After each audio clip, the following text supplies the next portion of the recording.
Chers amis, bonjour. Nous nous retrouverons pour notre méditation quotidienne autour du Sermon sur la montagne. Ces 3 chapitres de, dans l'Évangile selon saint Matthieu, chapitres 5, 6 et 7. Voilà, nous sommes en train de terminer le chapitre 5. Et aujourd'hui, nous allons entendre, nous avançons à la suite du Seigneur Jésus, qui nous montre quel est le nouveau chemin, quelle est cette nouvelle réalité dans laquelle il est en train de nous faire entrer. Et nous allons entendre aujourd'hui la fin du chapitre 5, les versets 21 à 48. Vous avez appris qu'il a été dit aux anciens, tu ne commettras pas de meurtre, et si quelqu'un commet un meurtre, il devra passer en jugement. Eh bien moi je vous dis, tout homme qui se met en colère contre son frère devra passer en jugement. Si quelqu'un insulte son frère, il devra passer devant le tribunal. Si quelqu'un le traite de fou, il sera passible de la géhenne de feu. Donc, lorsque tu vas présenter ton offrande à l'autel, si là tu te souviens que ton frère a quelque chose contre toi, laisse ton offrande là devant l'autel, va d'abord te réconcilier avec ton frère, et ensuite viens présenter ton offrande. Mets-toi vite d'accord avec ton adversaire, pendant que tu es en chemin avec lui, pour éviter que ton adversaire ne te livre au juge, le juge aux gardes, et qu'on ne te jette en prison. Amen, je te le dis, tu n'en sortiras pas avant d'avoir payé jusqu'au dernier sou. Vous avez appris qu'il a été dit, tu ne commettras pas d'adultère. Eh bien moi je vous dis, tout homme qui regarde une femme avec convoitise a déjà commis l'adultère avec elle dans son cœur. Si ton œil droit entraîne ta chute, arrache-le et jette-le loin de toi, car mieux vaut pour toi perdre un de tes membres que d'avoir ton corps tout entier jeté dans la géhenne. Et si ta main droite entraîne ta chute, coupe-la et jette-la loin de toi, car mieux vaut pour toi perdre un de tes membres que d'avoir ton corps tout entier qui s'en aille dans la géhenne. Il a été dit également, si quelqu'un renvoie sa femme, qu'il lui donne un acte de répudiation. Eh bien, moi je vous dis, tout homme qui renvoie sa femme, sauf en cas d'union illégitime, la pousse à l'adultère. Et si quelqu'un épouse une femme renvoyée, il est adultère. Vous avez encore appris qu'il a été dit aux anciens, tu ne manqueras pas à tes serments, mais tu t'acquitteras de tes serments envers le Seigneur. Eh bien moi je vous dis de ne pas juger du tout, ni par le ciel, car c'est le trône de Dieu, ni par la terre, car elle est son marchepied, ni par Jérusalem, car elle est la ville du grand roi. Et ne jure pas non plus sur ta tête, parce que tu ne peux pas rendre un seul de tes cheveux blanc ou noir. Que votre parole soit oui si c'est oui, non si c'est non. Ce qui est en plus vient du mauvais. Vous avez appris qu'il a été dit œil pour œil, dent pour dent. Eh bien moi je vous dis de ne pas riposter aux méchants. Mais si quelqu'un te gifle sur la joue droite, tends-lui encore l'autre. Et si quelqu'un veut te poursuivre en justice et prendre ta tunique, laisse-lui encore ton manteau. Et si quelqu'un te réquisitionne pour faire 1000 pas, fais-en 2000 avec lui. À qui te demande, donne. À qui veut t'emprunter, ne tourne pas le dos. Vous avez appris qu'il a été dit, tu aimeras ton prochain et tu haïras ton ennemi. Eh bien moi je vous dis, aimez vos ennemis, priez pour ceux qui vous persécutent, afin d'être vraiment les fils de votre Père qui est aux cieux. Car il fait lever son soleil sur les méchants et sur les bons, il fait tomber la pluie sur les justes et sur les injustes. En effet, si vous aimez ceux qui vous aiment, quelle récompense méritez-vous? Les publicains eux-mêmes n'en font-ils pas autant? Et si vous ne saluez que vos frères, que faites-vous d'extraordinaire? Les païens eux-mêmes n'en font-ils pas autant? Vous donc, vous serez parfaits, comme votre Père céleste est parfait. Alors le passage d'aujourd'hui est un peu plus long, mais il marque une étape supplémentaire dans le Sermon sur la montagne, dans l'explicitation que Jésus veut faire de ce que c'est qu'une vie dans ce royaume qui vient inaugurer. Alors nous l'avons entendu hier, le Seigneur Jésus ne supprime pas la loi et les prophètes. Dans le royaume qui vient, la loi et les prophètes demeurent. L'Ancien Testament a toute sa place dans la vie chrétienne, dans la prière chrétienne. Simplement, et c'est ce que va faire le Seigneur Jésus dans ce texte-là, c'est pas parce qu'on a reçu la loi qu'on a compris la loi. Il faut l'interpréter. Toute loi nécessite une interprétation. Sinon on tombe dans un fondamentalisme, qui d'ailleurs est une interprétation, et une interprétation fausse, puisqu'elle prétend être la meilleure de toutes, en évitant de réfléchir à ce que le législateur, celui qui donne la loi, a en tête, a comme intuition profonde en donnant cette loi. Ce que va faire Jésus, c'est pas créer une nouvelle loi, il s'appuie sur la loi ancienne, mais il va en donner une interprétation tout à fait particulière. C'est d'une certaine manière une sorte de don, nouveau don de la Torah, de la loi, que Jésus fait aujourd'hui dans l'Évangile. Il reprend 5 points plus 1 en disant à chaque fois, il vous a été dit, moi je vous dis. Voilà.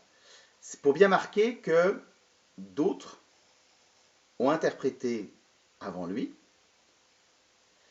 mais que lui, il va donner d'une certaine manière l'interprétation profonde, l'interprétation vraie et juste de la loi. Parce que, là pour le coup, Jésus se place dans un rôle tout à fait particulier. C'est plus le rôle de Moïse qui transmet la loi, c'est le rôle de celui qui va interpréter la loi parce que d'une certaine manière, et les chrétiens vont découvrir ça, il en est l'auteur lui-même.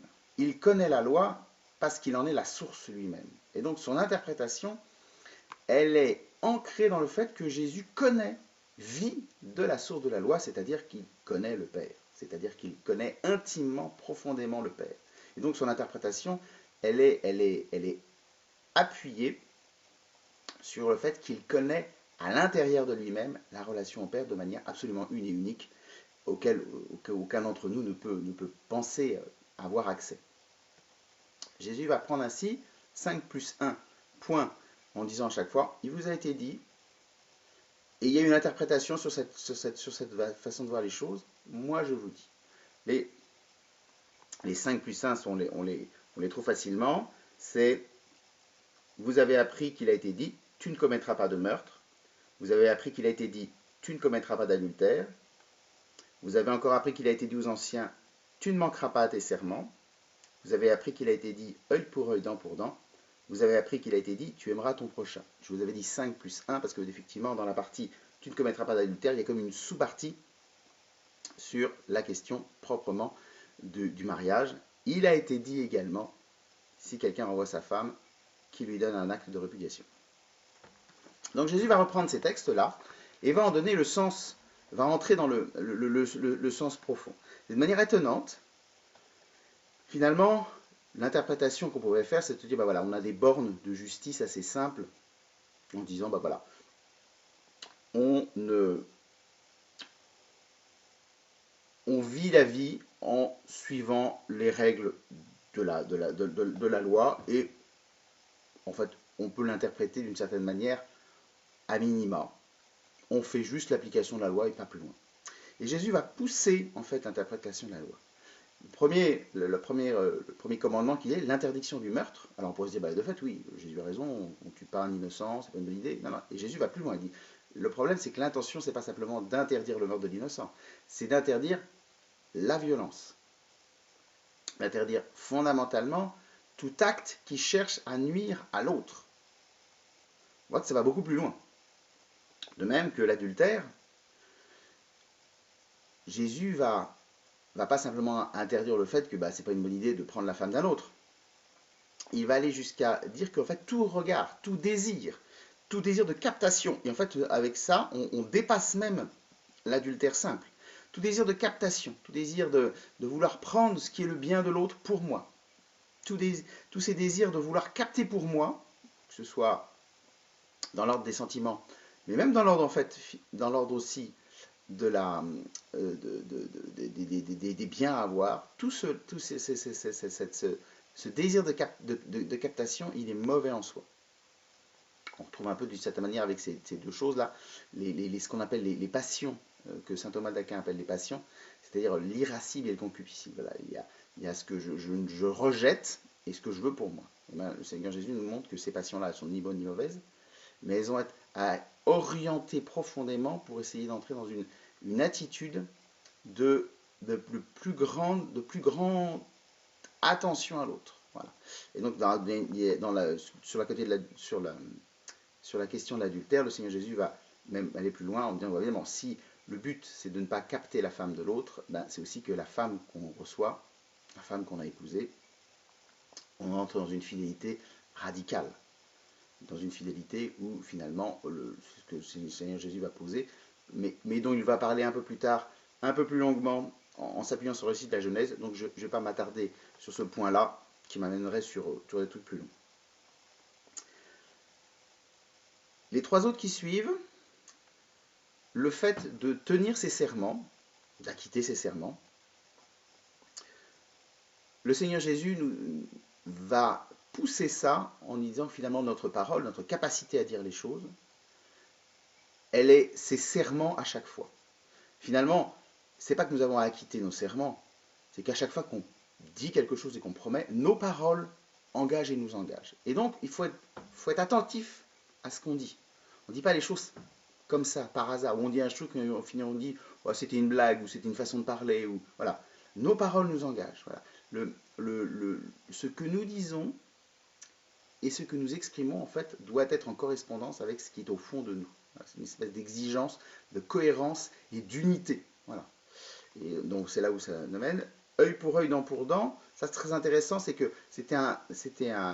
donc c'est tiré de l'Exode, et que c'est une règle juridique de réparation. Voilà, on vous a fait ça, ben on vous redonne de quoi compenser. Jésus, à partir de ça, pour faire toute une méditation sur le fait en fait, à qui me demande, je peux toujours donner. Le départ de la loi était d'abord, ben voilà, en toute justice, si vous êtes lésé de quelque chose, on peut vous donner quelque chose d'autre, on vous compense exactement de ce qu'on vous a lésé. Voilà. On ne prévoit pas d'une certaine manière à ce moment-là une compensation supplémentaire. On a une espèce de justice radicale. On vous a pris un mouton, on vous redonne un mouton. Voilà. On ne vous donne pas un taureau. Et bien Jésus va plus loin en disant, mais en fait, celui qui me demande, je lui donne. Celui qui a besoin de quelque chose, je lui donne. L'idée, c'est d'entrer non pas dans c'est que le rapport de justice, c'est de donner à l'autre. Et on peut toujours donner, d'où cette forme un peu étrange de fait que bah, si on vous prend quelque chose, donnez davantage. On peut toujours donner. Et enfin la dernière, tu aimeras ton prochain. En fait, c'est la dernière qui va éclairer tout le reste. Tu aimeras ton prochain et tu haïras ton ennemi. Ce qui était l'interprétation de son époque. Tu haïras ton ennemi n'est pas dans l'Ancien Testament, c'est l'interprétation de l'époque. Voilà, l'exigence d'aimer son prochain et puis bah, d'être contre ceux qui vous veulent du mal. Jésus va beaucoup plus loin en gardant le tu aimeras ton prochain, en faisant finalement de tout homme, de tout être humain, mon prochain potentiel.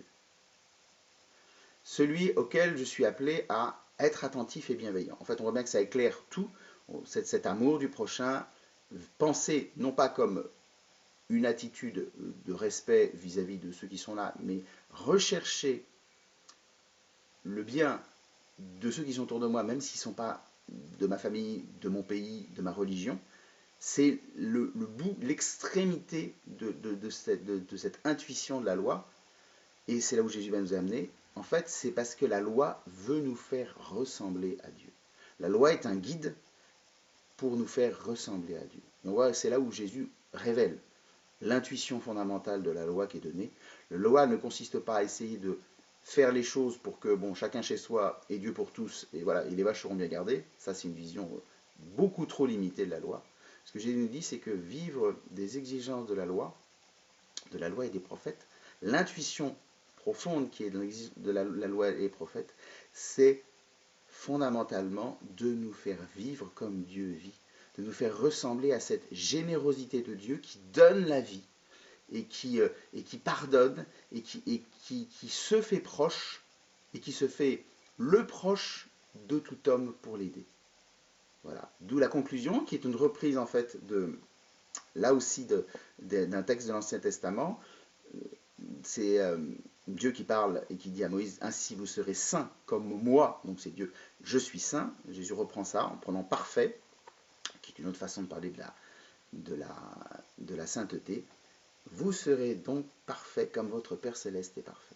Alors, on voit bien que ça nous donne l'explication profonde de ce qu'est la loi, que Dieu ne nous donne pas un code à appliquer, et puis si jamais on traverse au mauvais endroit, on a une amende, comme à l'heure actuelle, si on ne suit pas les directives du gouvernement et qu'on n'a pas la feuille de sortie, poum, on a une amende. Non, le but, c'est pas ça. La loi n'a d'intérêt et de sens que si elle nous fait entrer dans une démarche intérieure qui nous fait ressembler à la générosité de Dieu, à la miséricorde de Dieu, à la bonté de Dieu.